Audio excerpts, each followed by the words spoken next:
Hello, folks. Hello. Hello. Hey. I'm Jeff Rogers. I am an executive coach, trainer, facilitator with a strong emphasis in diversity, equity, and inclusion. And I am your facilitator, moderator today for the first in a series that we are calling Dialogue to Action. So welcome and thank you all for coming. Now, you notice it's called Dialogue to Action, so you can already tell a little bit, something that we often hear. Right? When I say we, people want to talk about, this is about talking about diversity, equity, inclusion, race matters in Boston. Right? And something that you often hear if you participate in community meetings like this, somebody eventually says something like, when do we stop talking and start doing stuff? Right? And so I'm just going to open us up talking a little bit about the relationship between dialogue and action, which is to say, on one hand, raise your hand without dropping your plate. Raise your hand if you think that things could be improved in Boston. Agreed. We all agree. And so that means there's action that we would like to take. At the same time, if I were to ask each of you, what do you think?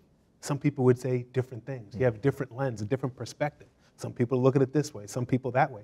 Every once in a while, two people might even be diametrically opposed. I think we should have more X. I think we should have less X. And so what does the dialogue do? The dialogue helps us to align, right? To get on the same page, to build a consensus. It's the work that we have to do to move forward as a community. Maybe folks have heard the African proverb, to go far, or to go fast, go alone. To go far, go with a group. And so this is the beginning of the group. We're going to grow the coalition way bigger than this, but this is the beginning of this group. Does that make sense? Makes sense. So I quickly, because I want to leave as much time for us all to have this dialogue, let's talk quickly about the most productive way to have a dialogue like this, and then we're going to intro our panel. Then we're all going to talk. All right, so these are the dialogue norms. These are the ways in which when we have these dialogues, we can be productive, okay? One is use I statements, right? So when you talk, you say, hey, I think or I feel. None of us speak for our whole identity group, right? I've always lived walking distance from this building my whole life, right? I moved a bunch of times, but always, I stayed in this neighborhood always. That being said, I can't say people from Roxbury like X. That's not necessarily true. You want to see? What's the best sub shop in Roxbury? Who makes the best steak and cheese? Y'all all agreed? No one says ideals? I was about to say ideals. Thank you. Right. I could start, real Roxburyans, you could start a real fight over who makes the best steak and cheese. Or Joe's Subs in I was going to say Dudley, Nubian Squares as well. You see how old I am. So use I statements. I speak for myself. I'm not going to say which one I prefer, which steak and cheese I prefer. Step up and step back. That means that if you're the kind of person who has a lot of ideas, anecdotes, stories, comments, questions, we need them. This is a dialogue, not a monologue. That being said, make sure you leave room for other folks. And if you're the kind of person that comes here, right, but you think to yourself, oh, I'm not really a public speaker, or, oh, I really don't, this is not my place for whatever reason, I disagree. We're all part of this community. I don't mean Roxbury, Boston. I mean like people, the community of people trying to make this world better. And so we need you. Listeners assume best intent, right? So you got to give grace. Someone says something, right? Let's say I say, hey, listen, you people have been great. You don't go, what do you mean, you people? I mean, you know, the people in the room. You're not trying to like play gotcha. At the same time, speakers beware of impact. Sometimes you could say something that doesn't mean a lot to you, but it hits somebody hard. And so you have to be aware that that's a thing that can happen. So we have to, be conscious and conscientious about kind of how you speak about people and things. We want to embrace paradox. Two things can be true at once. An easy example would be, everyone knows pancakes are the prototypical breakfast food. We all know that. But at the Rogers house, I'm very lazy. And so we eat pancakes for dinner, probably more. So pancakes are a breakfast food and a dinner food at the same time. We want to use inquiry, not advocacy. That means that if someone expresses an opinion you really disagree with, right, you don't immediately leap down their throat, try to change their mind. How could you be so dense? Instead, you want to really understand, hey, what makes you say that?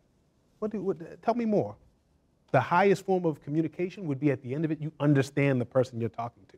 Not that you've beaten them into submission with your superior intellect, right? And the last one, this is actually a question more than a norm. You could say no, but I'm hoping we say yes.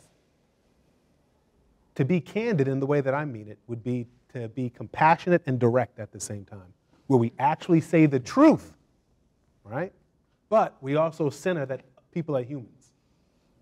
Do we give each other permission to be candid today, where we're really going to talk for real? If you agree, say yes. Yes. All right, the ayes have it. So that being said, we get to move forward with this dialogue today to talk about race matters in our city. But first, we got to do intros. We're going to start on this far side. Madam, who are you? Hi, everyone. I am Ruth C. Louis-Jean, in my 11th month as an at-large city councilor here in the city of Boston. And I am just the chair of the Civil Rights and Immigrant Advancement Committee over at City Council. And I'm very excited to be a part of this conversation because it's important work to really help move the city forward. But we got to look back in order to move forward to really deal with some of the more unsavory parts about this city's history that we've never fully reconciled with. And so, to me, it's about listening to all of you, so thank you for being here. Thank you Hi, very much. I'm Lamerchi Frazier. I'm a visual activist and independent historian, and currently the executive director of creative and strategic partnerships for an art organization that's been in Boston for 30 years, dealing with social issue and healing, called Spoke. It was formerly known as Medicine Wheel. And my work, as I see it, rests in restorative justice, in the repair of a narrative that's been making and building itself for about 500 years of Black and Indigenous people and others. And as I think about that in this city of Boston, the opportunity to look at the 1638 marker of the arrival of the first Africans documented here, and the formation of a revolutionary city gives us very unique footing to deal with the impact of slavery, race as a matter of a construct, and how we might go forward together in making a better place to be in Boston. Thank you. Thank you very much. Sir? Emmett G. Price III, founding pastor of Community of Love Christian Fellowship in Boston. Also the inaugural Dean of Africana Studies at Berklee College of Music and Boston Conservatory at Berkeley. I sit at the intersection of ministry, of activism, of art, and of education. And really thrilled to be part of this conversation and many more to come, because we need more dialogue, the exchange of words, dialogos. And so we're excited to be here today. Thank you. Thank you very much. And so what we're going to do is we're going to open up the floor for questions. And either Lori or Susan's going to come around with a mic and let you ask your question. But first, I have a question for the panel. Pretty broad, but when you hear race matters and you hear Boston, what do you think of? Why would we even need this dialogue? Why? Well, I think of the word matter, to be significant, to be important, to be out front as separated from other kind of things. Why is it necessary for us to have a Black Lives Matter campaign? Why is it necessary and significant that we raise that bar of attention? So to matter is to make known. And in Boston, we have a lot of things to make known that have been hidden in a narrative that's not taking us very far, because we don't understand our past to be able to go forward, as Ruthie was saying, is what really matters in terms of raising the bar of humanity in Boston. And it's been declared a creative city. So for me, that matters. Mm-hmm. And to have people who are constituents and demographically in Boston in that well and that cauldron is something that should collectively matter, that everyone is recognized in that. So, yeah, we need to talk about what matters here. Right. So when you talk about matters is to make known, and when you talk about raise the bar for the humanity, you're saying that am I right about this? You're saying that there's been, some people are treated one way, some people are treated another way. There's a different bar for how you're treated based on your identity, based on a person's identity. Yes. Right? And so to raise the bar would be that everyone would be treated that way, and that's what like Black Lives Matter is to me. It's not Black Lives Matter more or Black Lives Matter only. Mm-hmm. It's actually making the statement that you hope wouldn't need to be said, Black Lives Matter as well, or Black Lives Matter just as much. Right, and not necessarily an inclusion, but a belonging. Mm-hmm. We all are here. We all have been defined by the word possession, mm-hmm. in terms of what is property and value and where we are situated within that paradigm. And so when we think of the neighborhoods and these ethnic kind of enclaves, how do we all think about ourselves in terms of property, what we are deemed and labeled as, and then how we can get some of those stigmas and other dismantling labels of human value away so that we can finally connect. So I think it's a sense of not only being included or invited to the table, but being planners at the table. Mm. And I think that that's a part of where we need to begin to be in the 2030, the 2040, the 2050 plans of Boston. The long view, yeah. Councilor Rusi, Dr. Emmett? So when I hear race matters, and I think about like why we're here, I think about why I'm here. And I think about why I am even in this position. And I think about the fact that I believe in our possibility as a city. And I believe in where we can go. But it must, in order for us to get there, it must deal, like I said in the beginning, with the racial construct that we have here in the city. And of course, every city, the country, other countries are grappling with it. So we're not an anomaly, but I can only speak to what I really know. Mm-hmm. And what I really know is Boston.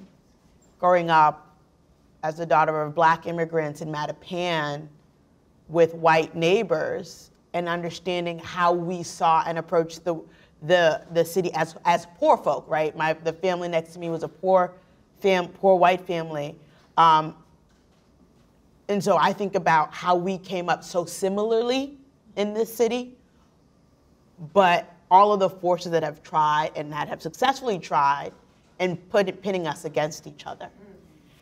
And I think that in order for us to realize that we have a lot more in common than we do that separates us, it requires the hard work of realizing how much we've all bought into this construct that continues to divide us.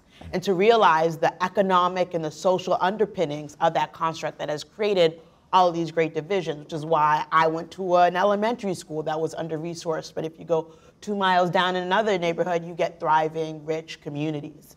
And so I think honesty is required in these conversations about where we are as a city, what our 23 neighborhoods look like, why they look that way. But also understanding that as we have these difficult conversations, if you take a book that I'm sure a lot of folks are familiar with, Common Ground, and that talked and looked at family in Roxbury and family in Charlestown and really grappled with what they were facing as Black residents in this city and as white residents, to me, yes, you see a lot of racial strife, but what you also see is a lot of family struggle. What you also see is two families trying to make it in a city that is really, really difficult. And so I feel like even when I was reading the book, even as an at-large city councilor traveling around the city, we're not talking to each other. And we're not creating spaces where folks can be honest and that honesty be treated with respect, even if that honesty comes across as being very ignorant or being, there's a lot of things I don't know. There's a lot of learning that I have to do. But we do have to create spaces where people feel comfortable to come with their ignorance and to come with their, this is all I don't know, and to feel like they can have those open conversations. So, when I think of Race Matters, what that means in a city like Boston, I think about all of the work that we have to do and all of the work we have to do to create these safe spaces. I'm thinking about after, especially after the murder of George Floyd, I remember, and I sympathize, and even I occupied the space for a bit of saying, man, I don't know if I can can only deal with Black people right now just because I don't have the emotional capacity to deal with anybody else. And I think about how I believe that is true for some people. Some people, their calling is not to go and have those cross-cultural, cross-racial conversations. But there are those people who can do that. And if that is your calling and if that is the space you occupy, is a necessary space for us to actually do the work of healing and transformation and moving forward by reconciling with the past. So, sorry, long answer, but that's sort of my... No, it seems like there's there's an acknowledgement in there that having these conversations is, it's psychically expensive, right? Because what if I'm already very frustrated by events in the world, and then somebody says something that I deem to be too cavalier or insensitive, or they express something that makes basically my eyes flash red as I say, you're just like the people that hurt that person in the news, or you think that they were right, or something like that, and you start to almost project all the frustration about something like George Floyd onto the person in front of you. And so it can be very challenging to interact with across these kind of identity differences at a time like that. That makes a lot of sense. Dr. Emmett, you hear Race Matters. What do you hear, or in Boston? Well, I think in Boston, I think context matters. And so race is a word, and matters is a word. And the question is, what meaning do we put in the word? So my two sisters here have eloquently articulated a whole lot going back to May 25th, 2020, going back 500 years, and all of that matters. The question is, what's the meaning in that, right? So Boston is a city of neighborhoods, as you've eloquently said, but a city of various identities, as you've mentioned, through ethnicity. And when we conflate those things to race into a polar binary where you only have two parties, right, black and white, we miss the meaning in there. And everybody gives up something that is actually valuable. So when our folks from Barbados are here, being, the first population of slaves here in Boston, that's meaning that is lost. When our Jamaican brothers and sisters, and when our Cape Verdean brothers and sisters, most people don't even know where Cape Verde is or what Cabo Verde is, right? So that meaning has something that we need to reclaim as we not only unlearn, but learn new pathways towards the notion of how race matters. And I don't need to stop there, because when my Korean brothers and sisters and my Japanese brothers and sisters come here, and all of a sudden there's a competition, right? And my Chinese brothers and sisters who have been here, who built the rail system here, as well as other places, their race and presence matters as well. So we don't need to get conflated into these kind of dynamics of crabs in a barrel, but how can we support and how can we create a sense of belonging such that we can live together? I'm a divine optimist, probably somewhat even more utopian than utopia, because I think that as human beings, we can figure out a way not to just coexist and not to tolerate, I don't like those two terms, but to love each other in a way where we can actually speak to each other in peace and in grace, so that we can uplift each other without competing with one another.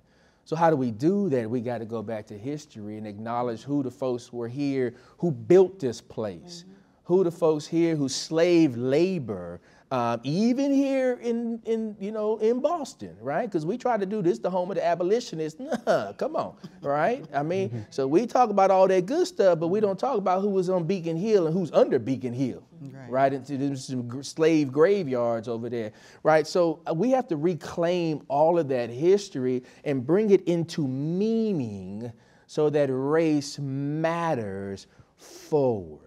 And we don't dispossess anybody, we don't ostracize anybody, we don't leave anybody out, because the rich history of Boston is rich because of all that we have brought here, whether we were invited or not.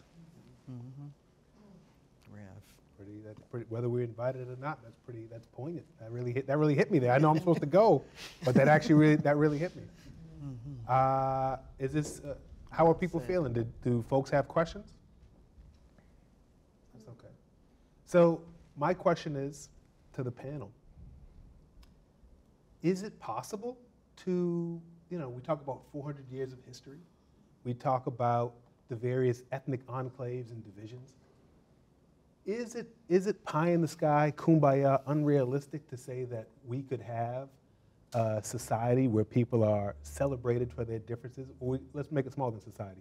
We can have a Boston, Massachusetts, where people are celebrated for their identity and differences rather than divided. Is that possible? Yeah, it's possible. It's absolutely possible. I mean, the work that Lamerchi is doing to move your 400 years to 500 years because they were indigenous folks who already existed, and many of our street names and city names are named after them. So their legacy already exists, even if their embodiment is not. So how do we unlearn the colonialist, supremacist ideological premises that we have learned and relearn the things that were here? Right? So the indigenous practices of keeping the land. So many of our institutions and corporations do the land, the land dedication. This land was, nurtured and, whatever that thing is. Let's get beyond that. Let's talk about the people by name, right? Let's call the names of the ancestors who actually cared for the property. Let's embody them, rather than doing a superficial and stereotypical, thing to check that off the box. So a lot of the work that Lamerchi's been doing, for years, it is the hope, because the work is being done, and there's enough of us, like the councilwoman here has been bringing that to the forefront in the works that she's doing. So the work is being done. We just need to invite other folks to see it in real life and not hate on it as it's being done, because we may not get it all right the first go around, but our heart is in the right place with that grace that you're talking about. But that work is being done. That's why we're here. Yeah. One of the words I like to think about, if we can have some agreement on, as we create a new vocabulary to reimagine what Boston could really look like, is the word resilience. Yeah. And I know we have a chief here of resilience in our midst who has really called all of this together to have this discussion. If we think of resilience as being able to shed whatever's coming at us because of the strength that's here, that's one. Or is it a resilience that you're so numb to the often reoccurrence of micro and many aggressions and of violence and of trauma because of race, identifiably visible things that separate us? Is that the resilience that we want to talk about, or is the resilience that we want to build a muscle to be able to elevate ourselves in a way that helps us to not only resist, but to almost annihilate the stuff that's coming at us? So I'm just thinking that we need some new vocabulary and some new redefining by 21st century people to go forward. Like, not necessarily having a contract, but to know that if we hear loaded words like race, discrimination, prejudice. We can oppression. Those trigger us into certain kind of spaces to occupy. And is it not possible to then create some new kind of vocabulary that gives us lift, rather than further embed, further get into the rhetoric, further, you know, embed this kind of sense of a hopelessness, rather than that's going to take us somewhere together. And it's not a kumbaya, no. It is a relearning of how to be and coexist, how to bring some beauty of what we have as differences, rather than it being a negative. So sometimes I think the opportunity to come together like we're here together tonight gives us a chance to communicate what we feel about certain things, and what we feel about certain words, and what we feel about building new spaces to occupy, especially for our coming generations. You know, our leaders that are, you know, in schools and under teachers that may not have had some of the experiences that they need to have them to take them to the next step. What is that? Our responsibility to help teachers learn the tough stuff, to be able to expose and talk about the tough stuff that we might not be able to talk about otherwise. We need to be re-educated. So what I want to ask our audience here, if I may, is what are certain words that give rise to you to anger? And then what are those words that give you joy in speaking about race matters? So either words that maybe trigger you, or words that instead they feel you, they, I don't know, what would a positive trigger be? I don't know, make you happy? Fill your cup. Empowerment. Empowerment, fill your cup, I like them all. Either one, you could just, you know, you could just shout them out. Yes, if you please. can think of any. Black girl magic. I assume that's one of the fill your cup ones. Fill it. Black girl magic. So when you hear that, when you hear black girl magic, you feel? I feel like there's a space in which I belong. I feel like I feel like there's a space in which I belong, which I'm empowered, which my creativity is acknowledged. I feel recognized. I feel my grandmother, my great-grandmother, I feel my ancestors. There is something about the way that women have historically, right, been that space in which that lap to sit on to help people grow, nurturers, creators, inventors. So for me, that black girl magic gives me little tingles all around. You feel connected to, this is what I'm hearing, you feel connected to a legacy of achievement and positivity, not sadness, for lack of a better, or you know, always being under the boot. Right, but even in its most minute form, the lunch lady who gives you lunch, you know, in its most endearing capacity is where I feel that magic. And I know raising a black son in the city of Boston has been my most trying cross to bear. It is the most difficult thing that I can do, because when he leaves my house, I have no more control over anything that he is going to encounter. So for me to speak on a positive term is easier, because the negativity can go on and on and on. That's powerful. That's powerful. Yeah. So you should give it to Susan. Yeah. Can I chime in real quick? You know, the word resilience is an interesting word because it's empowering to an extent. And we are reaching a point in this nation where people of African descent are exhausted of being resilient. And that exhaustion creates an interesting bubbling that I don't think we've seen before, because our ancestors didn't have access to the things that we have access today. One, because they did what they needed to do in order to get us here. So there's a sense of privilege that we have in this season, even if it don't feel that way. And that sense of privilege creates this tension with resilience. Because if we have to go another however many years, and you can fill in the blank, waiting for change, that resilience is going to run out, right?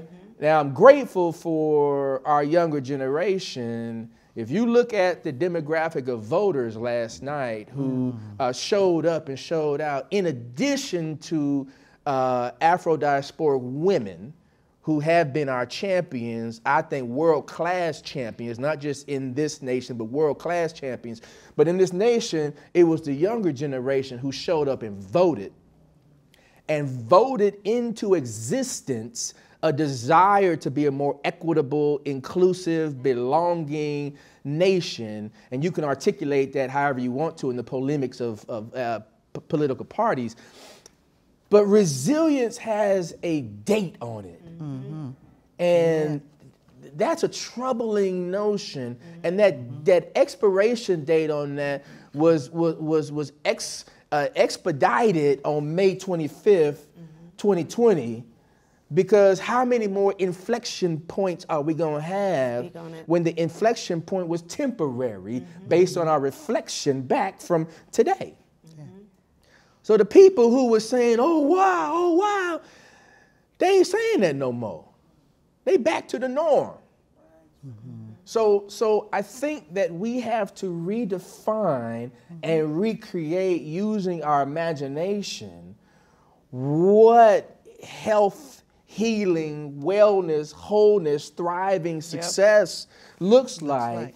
And we got to put words to it, and then we need to amplify those words and teach a new story moving forward that is inclusive, because we're going to invite folks to participate in that new narrative. You are a pastor because you just gave us a word. You gave us a word. I love the activity of creating new words. I think it's really important, because got to think about who created the words, right? And the words aren't enough for us. The word resilient, I do not know what to do with anymore. I don't know which side it falls under. Does it fall under the like, oh, this is a word that makes me, that fills my cup? Or is it a word that, like I want nothing to do with it? And I think as someone who is the daughter of Haitian immigrants, as someone who is Haitian, as someone who has, I cannot express to you the depth of pride that I have in that identity. I wish we didn't have to be so resilient. I wish our story wasn't marked at every corner by the need to be resilient. I'm tired of it. And I understand that and so, Jeff, you asked a question earlier about, can we be a city that really celebrates the fullness of who we are, all of us? And I am someone, as I said, I love celebrating my Haitian heritage. It's like, we grew up in like a poor working class household, and like what we had was our identity and what Haiti gave the world, right? That's what lives in me, and that what lives in the story of my Black identity. And I think about how I celebrate, and I love that, like, you'll never take that from me. But that doesn't take away from you being happy and proud, and like having an immense amount of pride in your Irish identity and what it meant for your ancestors to come and struggle and make it here, right? That's right. But then if you tie it back to that conversation about resilience, and when it comes to allocation of resources, right? Because that's how I have to think. You have to look at that resiliency scorecard that we all have. And who has had to tap into it more than they should have? And why? And what are the structures that have failed people, right? Whether we're talking about Black people, whether we're talking about folks who are LGBTQ, whether we're talking about Haitian people, what are the structures that have caused us to tap into that card, to have too many punch that card more than I want to, right? And I think that's the work of talking about raised in a city like Boston requires us to not only talk about, it requires us to also examine the structures, Right. Yeah. right? That require our people, right, to punch that resiliency card too much. That's right. Right? Think about Malcolm X saying like the most disrespected woman in America is a black woman, right? Yeah. Yeah. And understanding the truth of that, but not wanting that to be true. Yeah. Because what that requires of us, the opposite of Black Girl Magic, which Yeah. I also love. Right. But Black Girl Magic even is born out of, Yeah. as a response to. Yeah. Yeah. So, But I also think about that word magic when we want to consider Yes. what was said and how that magic can be the sorcerer's Yeah. cauldron to stir things up, to make things be different in some way in that pot. But also how that magic transfers and transcends into policy making so that Black girls can have entrepreneurial activity and training and things to participate in a system that has not been much avail to their access. That how they then can, or women I know in the city there's been a department created for women's advancement. When we look at that and examine what kind of policy making can be offered as a way to legitimately have access to better positioning of women, what is it for Black girls to say, wow, I didn't know I could become a policymaker. I didn't know I could become a holographer and move things around. I didn't know that I could have a rocket all to myself if I liked. What are our possibilities that we avail our children to think about their soaring genius? We give not enough attention, I do believe, in this, and we stay in conversations about civil rights and human rights, and yes, but in the practical application of that magic that we want to elevate from children who have not had the access before, what are we going to develop as a system-wide approach to this? Racism is structural. Yes. And so in order to make some mark on debunking it, we have to then try to take that structure apart, dismantle it, do the thing that myth has caused us to think of our communities as not worthy, as not neighborhoods, as ghettos. Yes. That word, strike that. No. Yeah. So when we realize that we have these connections to be raised in ways that will have a better trajectory into the future for children with access in ways that they are funded to be there, they have valued in those spaces, their genius is honored, and teachers who are in front of them honor them, rather than take them down and say, you can't have this, and you can sit over there in the corner, and you, if their own feeling of being comfortable in their skin is one of the things that teachers get to help them realize their worth and their value, there wouldn't be as much violence in the streets. There wouldn't be this place of despair and frustration for our children. And those are the things that I'm thinking. I don't know how you feel about it, but what I'm thinking here is that in our thrust to make things different, the re-education is absolutely necessary to stir that pot and recognize their genius. You know, what you just hit on is something that has been regurgitated for generation to generation to generation. I mean, we think about the classic text to read education of the Negro. And you think about all the different phenomenal things that folks have done over the years.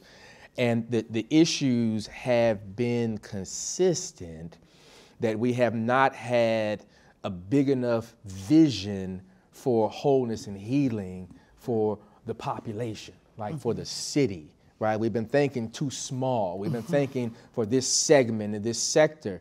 You know, the last 10 years, you know, Kimberly Crenshaw's blessed us with the terminology of intersectionality to really think about how these things kind of intersect one another.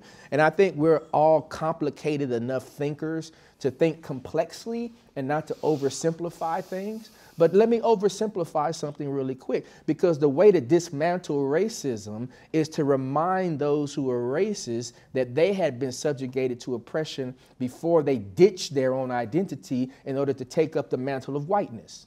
Mm-hmm. So for the populations of people who come from Great Britain, or who come from Ireland, or who come from France, or who come from Spain, or who come from Portugal, you go back in their ancestry and you'll see warring peoples, the Highlanders and the Lowlanders, right? The coastals and the hill people. And they remember generationally the trauma, and the fear of going back to that trauma creates this sense of kind of fictional narratives of projecting the sense of whiteness so that I can hide under the cloud of whiteness and not have to deal with my identity if we can pull that back.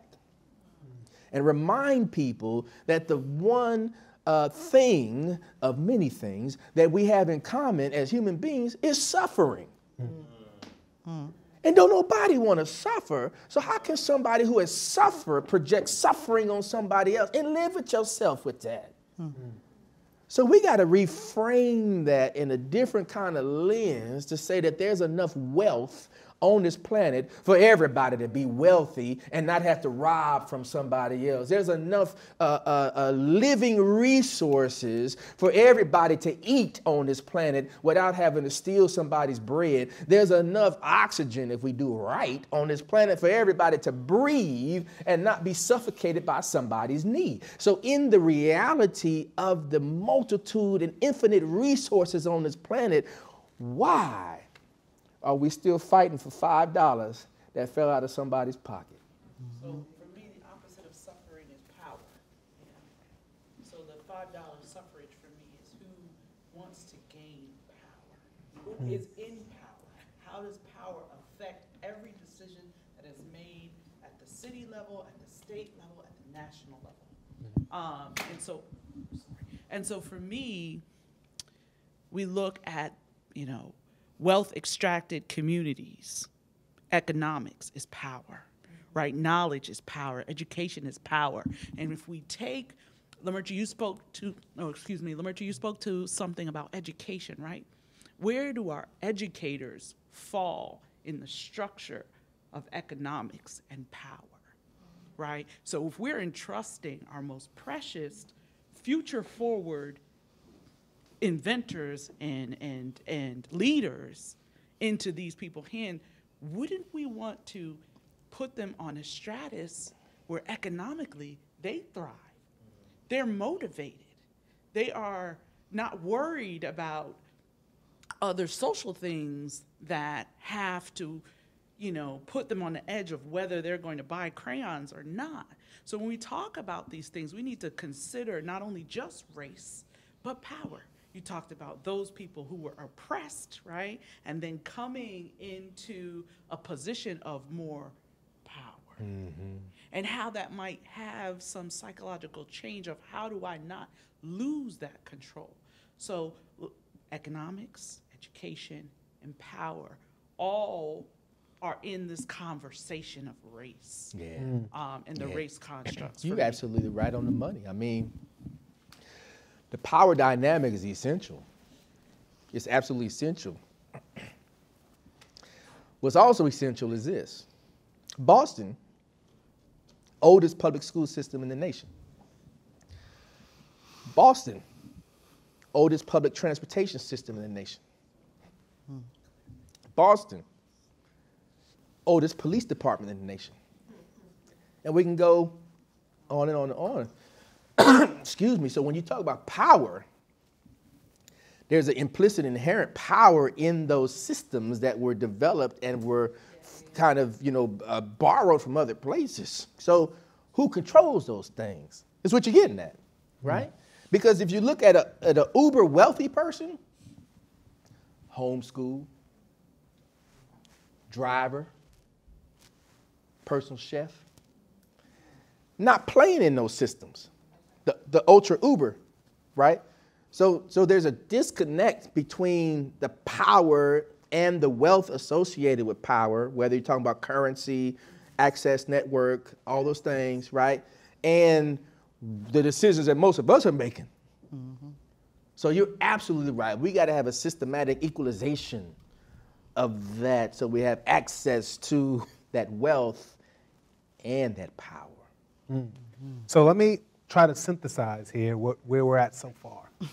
So we're, on one hand, a big theme here has been how things are framed affect people's psyche. This is whether or not we're talking about vocabulary like resilience, which while oftentimes well-intentioned, also is kind of like saying, wow, this person can really take a beating and keep going. Yeah. And so then if I'm resilient, implicit in my identity is that I'm made to get beat, right? Which isn't really something that, even though you say, well, I am glad that I didn't fold, but I don't wish to be celebrated for my durability in that way.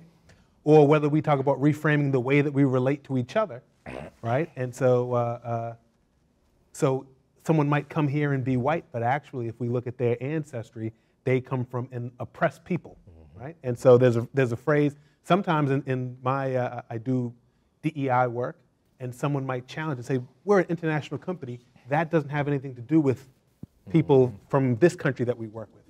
And I will usually say, there's a phrase which is that every society has an in-group who the rules protect but don't constrain, and out-groups who the rules constrain but don't protect, right?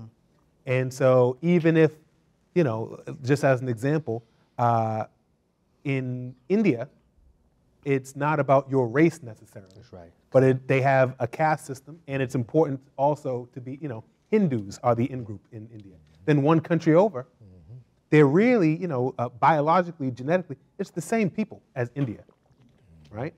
But a country division was made less than a century ago, and in Pakistan, it's important, or the power majority, the in-group would be Muslims. And to be Hindu would be the out-group, one country over. And so every society has some version of that. And so the challenge is, on one hand, we want to frame it by how we're similar. That would be one way to move forward and get past this. But at the same time, there are people or peoples or groups who benefit from the current power structure. In other words, they might look at it like a zero-sum game. In order for you to get something, I must lose something. And I'm not willing to do that. We just had the city redistricting, which some of that surfaced, which is to say, some people said, if we redistrict, that might not be good for either they're thinking me, the city council, or they're thinking a group of my constituents, some version of that where it causes tension.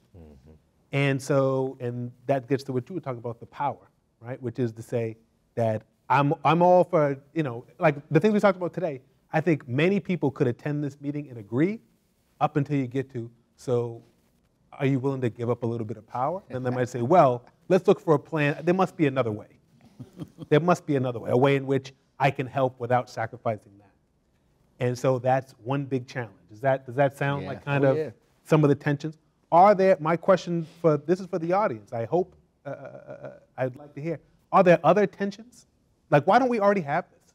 Why, why can't we just live in Emmett Price's utopia starting now? What else? Besides, there's power. Is there anything else? Well, our country is rooted in capitalism. Someone got to move that mic over there so we could. You don't. Well, so it's just like piggybacking on a lot of you guys have said. Last time I was in Lori's office, she's taking phone calls at the same time as we're meeting about shootings here, shootings there, shootings in schools. And I was in New Orleans last week telling, a woman how much I love that they've held on to the culture down there. And she said, yeah, Claude, but it's getting really bad. Yeah. Shootings are up. Yeah. And she's like, people are robbing each other. Yeah. was like, well, I didn't realize it was getting that bad in New Orleans. And she was like, it's getting bad everywhere. And I immediately thought when I was sitting in Lori's office what was even going on in Boston. So the thing is, a hungry man is an angry man. Someone who's unheard, sooner or later is gonna make noise in the worst way to be heard.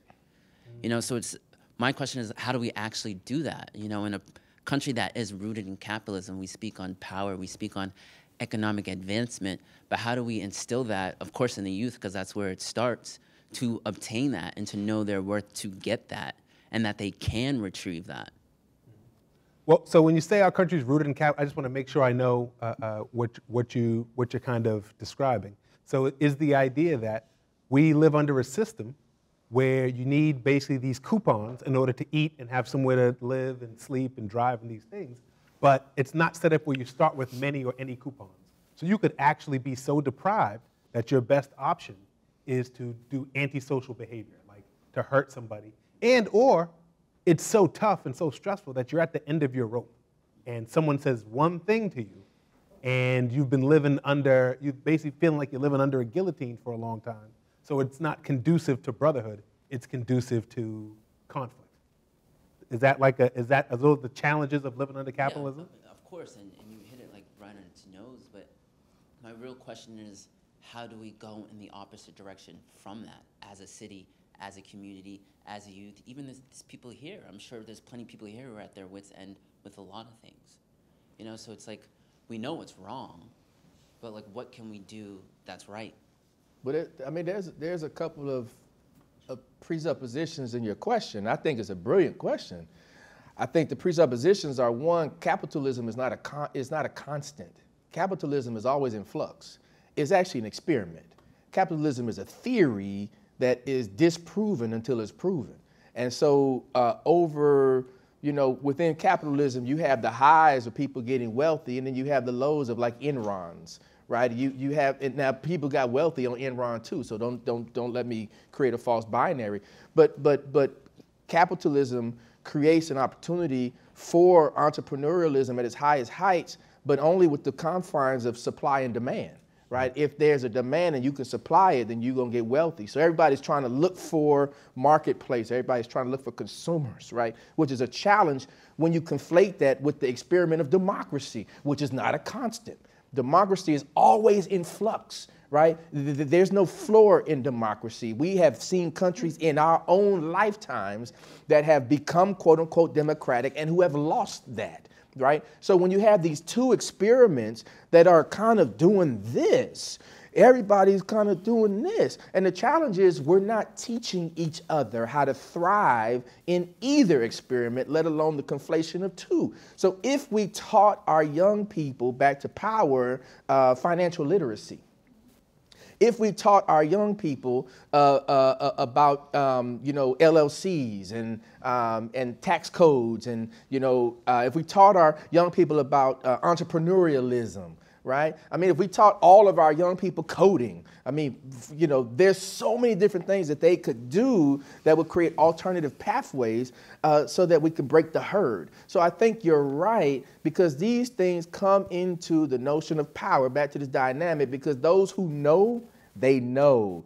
And they refuse to share that with everybody because of this sense of, I need to be in the 1%. The fact that we can categorize a 1% who controls, right, that shows you the challenge that we're in and under. And that happens in Boston too. There's the Old Boys Network in Boston. There's the secret society clubs and all of the different private meetings in the meeting houses where we can't get into because there's a separate door from the facade that you see, right? So we understand that. So until we can create scenarios so that we have access to the information, to the currency, to the network, to the power, we're still in flux. So that's where we should coalesce all of our wonderful ideas and agendas in order to penetrate those places and spaces on behalf of everyone.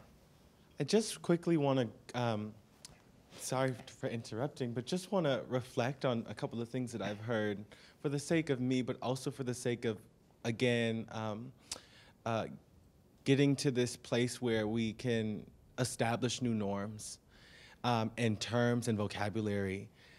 One, because with this being a city of so many firsts, there's a very big opportunity here, and even through this convening, for the rest of the world to follow what we're doing here. So, and then there's so many great people in here. Obviously, they've been doing work for so long. There's a lot of movement builders and shakers in this space. One, I would have to say that when, can you remind me of your name again? Kina. When Kina was speaking about power, I didn't hear it in the same way that I've heard power in my everyday walk of life. I didn't hear it as power in regards to democracy. I didn't hear it as power in regards to capitalism. I heard it as power from the inside. Mm-hmm. And I think that was because of what Dr. Price had said pertaining to suffering. Mm-hmm. And what came to mind was the scripture that says, the suffering of this present time shall not be compared with the glory that shall be revealed. Mm-hmm.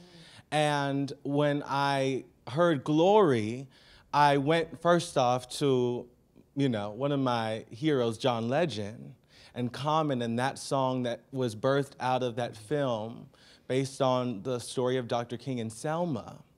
And one day when the glory comes, it'll be ours. But then I went to go and look at the definition of glory, and I saw that honor in what Lamerchi was saying is what's actually another term to describe glory. Mm-hmm.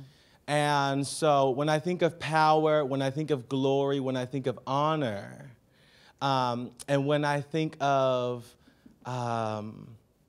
there's another word that was on my heart. It's not coming to mind right now, but when I think of these terms, they are all, and even suffering, they are all terms that, and words that are and can be applied to our personal walk. And it goes back to when Lamerchi first, phrased the question, what are the new words, what are the new terms? I went to, Pharrell in this lifestyle brand called Human Made, because yes, we're Black, yes, we're white, and there's so many people that are not represented in this space tonight, yet we're all human made. And even if you don't believe that there's a higher power, somebody had to make you. And they won't let me forget it either. My God. And that's the one thing that we can hold on to, but it is digging a little bit deeper into the human experience and into dignity. And even going back to our community suffering, it's not necessarily just because we're not getting funding channeled to Mattapan or to Roxbury or to Dorchester.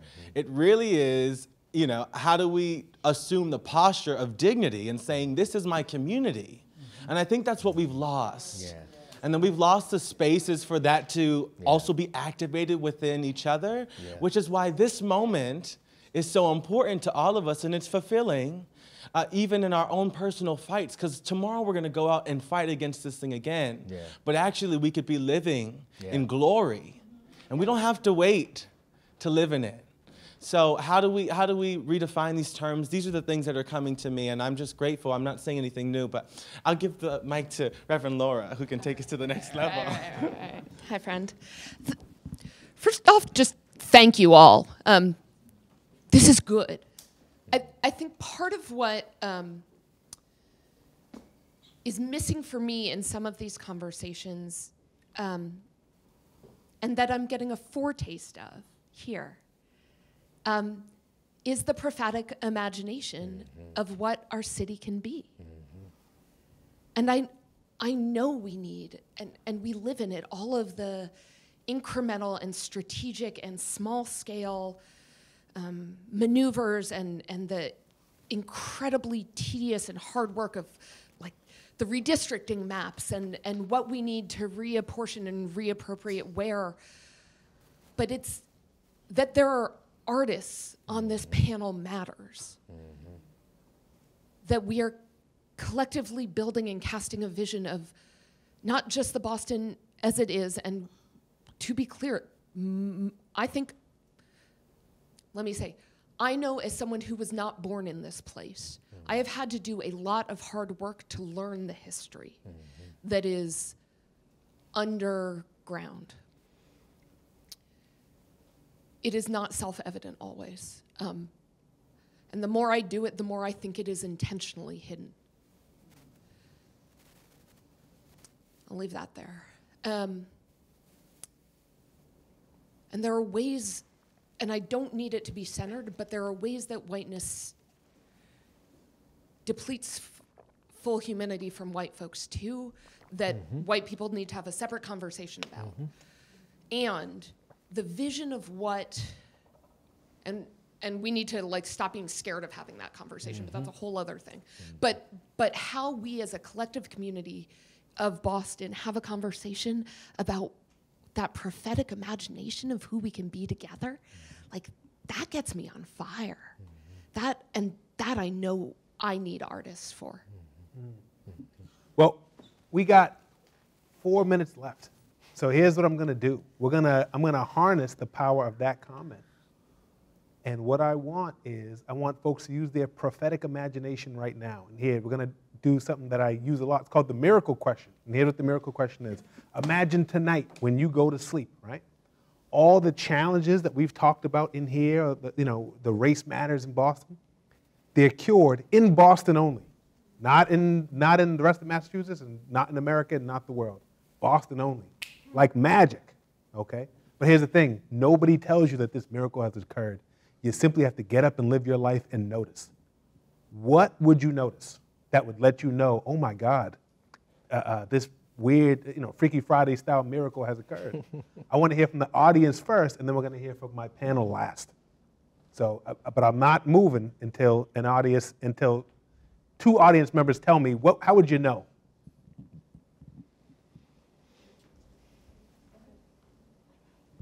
So really quickly, Helena Jakai. I am an immigrant from Addis Ababa, Ethiopia. I raised 2 boys. I know I would drop that. I raised 2 boys, ages 13 and 16, 2 black boys who are half Ethiopian, half Nigerian. What that would look like for me in my day-to-day, I work in hospitality and tourism. We are the #1 destination marketing organization that is marketing the city of Boston, both domestically and internationally. What that will look like for me tomorrow is that we would be joyous in showing the beauty of all of this excellence. And I will tell you that for me, I came here in 1987, learned the English language, and then I was taught racism. I always knew race existed, the difference in the tapestry of all of us. But that would be what I think I would wake up to, is that we were marketing the destination as a place where black excellence exists and lives, and black joy is a thing. Got it. So people would say, okay, so show me the thriving black district. And you go, oh, right here. Which one? Everywhere. You say, which one? Where we go? They're actually there's tons of them, and it's integrated. But you need a black restaurant? Here's a list of 3,000. Got it. It's just to record for the camera. Oh, okay. I was going to say, because no one sounds any different to me. But no, I think that if I woke up and found, we asked for a word, and I think the word that I would have contributed would be collaboration. Collaborative development or collaborative effort. So if I woke up tomorrow and I found that there was a sense of voluntary collaboration, that came natural, that came very homogeneously, okay? That would be something that I would embrace. And I think that that's something that we're missing. I think you said, Jeff, that one of the challenges is the crab barrel. Crabs in a bucket. That we can't move forward because there's always some effort to pull you back. And if we learn and figure out how we can be so much more successful if we work together, that collaborative effort would be my miracle. Very good, got it.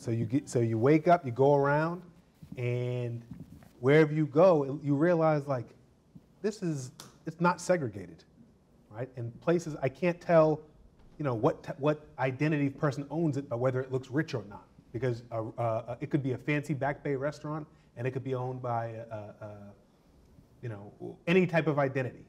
Or I could go around the tables, just all the way that this audience right now has people from different ages and generations and genders and races. You would see that where you go around, which isn't necessarily what you might see right now, depending on where you go.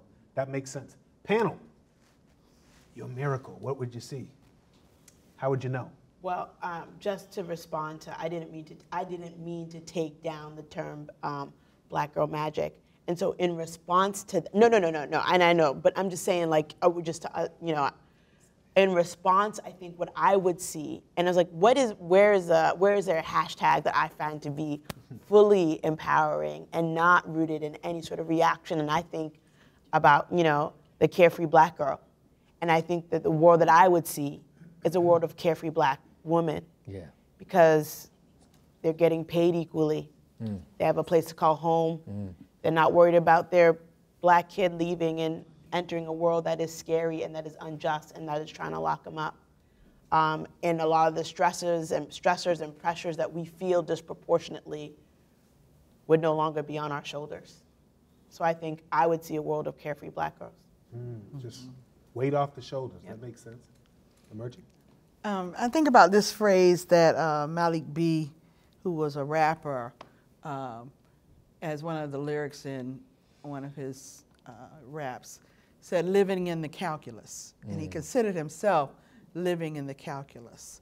And what I would imagine as this world that has come to where you've asked us this question is that we'd all have figured out the calculus, that it is no longer this complex thing that doesn't render the safety in our neighborhoods that we need, the communication of people, no matter what their ethnic backgrounds are, that they're able to communicate in some way or another, that these language barriers that become prohibitive in some instances for us to communicate are somehow leveraged so that we can communicate, and that as we have moved into these innovative spaces in the 21st century, that there is access for all people at stages to be in the industries of innovation and in the ways of having access to economy and financial positions that leverage their own families, their own neighborhoods, that there is some, like when we looked at that, there was a cartoon drawing of what equity would look like. And that some people had to have 3 steps in order to be looking over the fence, you know, and somebody could just stand on their feet and to look over the fence. If there is that kind of opportunity to be supported within your life, to have the equity that you need to participate fully and be whole, mentally, spiritually, physically, in society. That's what I would call an approach to what you're talking about. Sounds good. Doc, you get the last word. Man, I'm a simple person.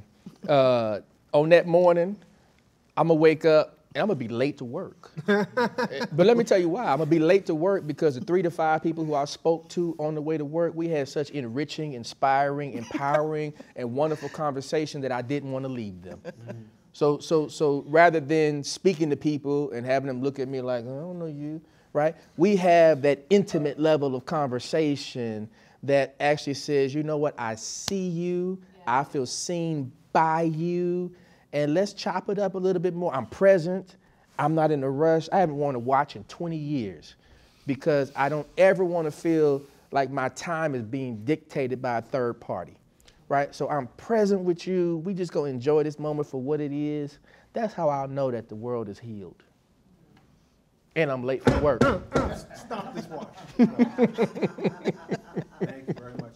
Folks, we're at time. I try to respect people's time as much as I can. So I want you to give a round of applause to yourselves for coming today. Thank you very much. And thank you to City Councilwoman Ruthie Louis-Jean, Lamerchi Frazier, and Reverend Dr. Emmett Price III. And Lori Nelson. And Lori Nelson. And Jeff Lori Nelson. Rogers. And Jeff Rogers. Yep. Yep.